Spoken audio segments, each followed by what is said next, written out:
Hi everybody, welcome to the Her Show, Home Experience Radio. I'm Trina Titus Lozano, pastoral counselor, licensed and ordained Christian minister, and I'm your parent coach for this series. I'm on a series, the ABCs, the absolute basic criteria for raising the next Christian generation. I've raised 4 children and now they are raising their own, and I have 11 grandchildren. So I want to teach you, because I'm an older woman and I want to help teach the younger women how to honor your husbands, how to love your children, and how to train them in the things of the Lord, how to train them using biblical principles. So we really want to help you. My mom and I, we wrote a book called The Home Experience, and this is really a textbook, and it will tell you step by step how to make your home a place of love and peace. If you'd like to get this book, you can order it on kingdomglobal.com.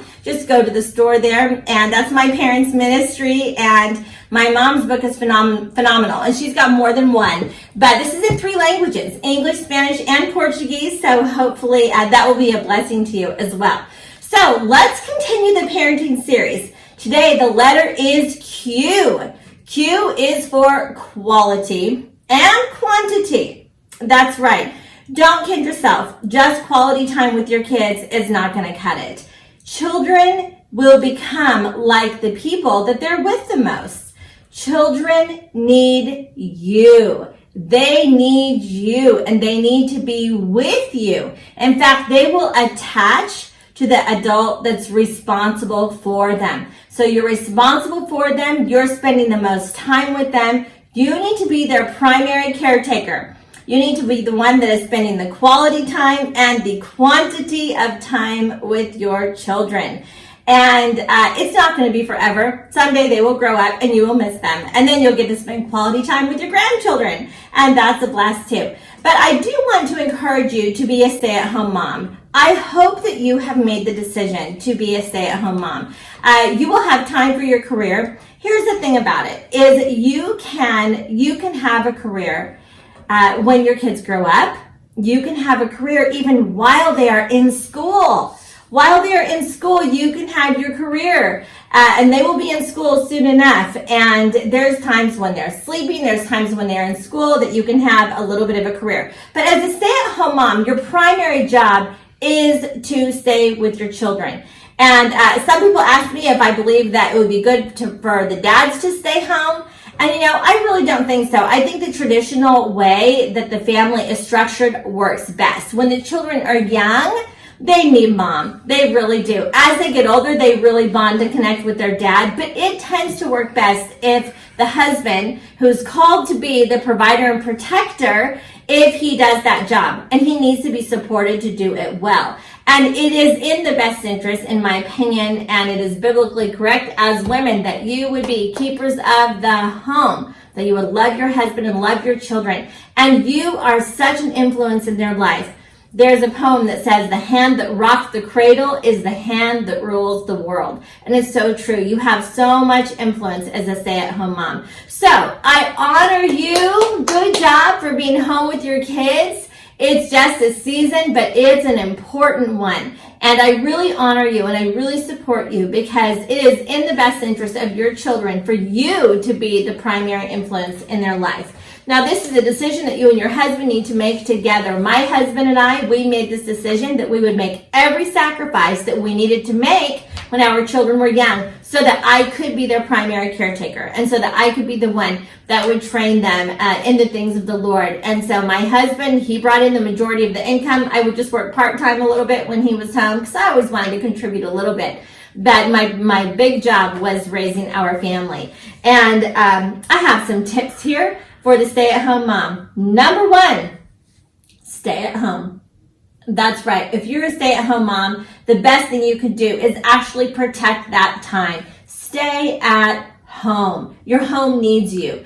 And whenever you put your heart and soul into taking care of your home, organizing your home cooking your meals, taking care of your children, you need to be at home. Don't fill your schedule running around all the time. Okay, protect the time so that you can actually stay at home. It's really important. You don't want to run yourself ragged. You don't want to run the kids ragged. You need to be home. And this is important. Don't underestimate the value of actually being at home.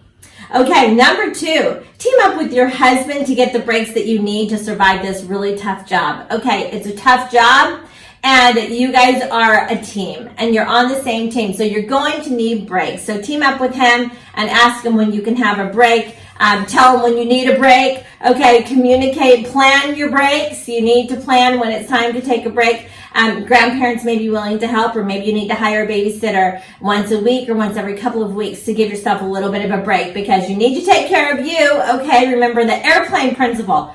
Oxygen on you first, and then you can help everyone else. So make sure that you're getting the little breaks that you need. Okay, number 3, spend time with other moms who share your values. You know, there's a statistic that says that you become really an average of the 5 people that you spend the most time with. So spend time with other moms that share your same values. You and them will have a great friendship. And it's a wonderful thing. You can help each other out. Another stay-at-home mom and I, when our children were young, we would take turns, and we actually would write down hour for hour. She would give me 3 hours babysitting my kids, and then I would give her 3 hours and watch her kids, and we would take turns. But you know, when you spend time with other moms who share your values, it's the connection and the support that all of you need, and it's a benefit to the kids too, because they get to make friends, and it's just wonderful. But you want to be with people that are like-minded. Okay, next, don't get into a rut. Make each day exciting and fun. Make every day fun. If you haven't had fun, you've wasted your day. Okay, make every day exciting and fun. You're a stay-at-home mom. This is quality time that you are giving your kids. Put your phone down. Just have fun. Swimming, playing, bike riding, going to the park, and really engage. I was telling my granddaughter today that we will be able to swim this afternoon, which is exciting because we've had a lot of rain recently. And she said, Nina, are you going to get in the pool with us? And I said, you bet I am. And so that's the thing about it, is you want to be able to have that quality time together. Will you be inconvenienced? Yes. Is it worth it? Yes. Okay, next tip. Count your blessings and do not complain about what you don't have, because of less income. It's true. No arguing and no complaining. Philippians 2:14 says, do all things without arguing and complaining. So I don't want you to complain about the money that you don't have. When you are a stay-at-home mom, the thing about it is you're not making the same income that you were if you were working in corporate America. You just aren't. But it's worth it. It is so worth it. You're having to save money. Things are lean. Okay, but this is the season that you are investing your time into your children, and it's worth it. Okay, so next, tell your husband daily that you really appreciate his hard work to support the family. I think it's very important that you tell him all the time that you really appreciate the fact that he's supporting you to spend this quality time with your kids. Okay, I know that what I'm talking about seems old-fashioned, but let me tell you something. It's worth it.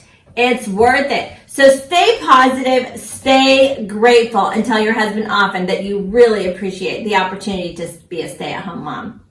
Okay, and last but not least, take lots of pictures and journal often so that you remember everything that you are experiencing, the good, the bad, and the ugly, because before you know it, your kids are grown and all you have is the memories. Okay. The day that we live in today, there's a lot of picture taking going on, okay? So here's what I want to do. I want to encourage you. Take the pictures, journal, post on Instagram, post on Facebook, and all of the things. But be sure that you preserve the pictures in a book as well. Your kids are not scrolling through social media. They're not going to see their life in photographs on your social media, but they will see it if you print it off in the book.